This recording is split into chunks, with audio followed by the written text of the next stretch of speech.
убактылуу өкмөттү жоопкерчиликке тарта турган болсо 14-нүн баарын тартылыш керек. Ал саясий жоопкерчилик болобу, укуктук жоопкерчилик болобу, кайсы тарабынан жоопкерчилигин аны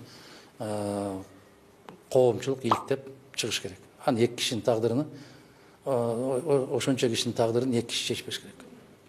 3-4 киши биригип алып, аларды иликтөө жүргүзбөш керек. Ушундай. Ким болсо ошол болсун. Мен убактылуу өкмөткө тикеден тике каршы чыккан кишимин. Ошол мезгилден баштап. Аябагандай ушул кезге чейин мындай бир каттуу карама-каршылыкта жүргөн кишимин. Бирок табасы канып отуруп калыш керек да, рас болду ушуну көрмөксүңөр дегендей кылып. Жок.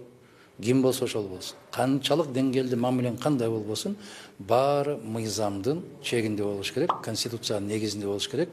Бир жан керек болсо, өрмөлөп бараткан кумурскадагы адилетсиз зыян тартпаш керек, азап чекпеш керек.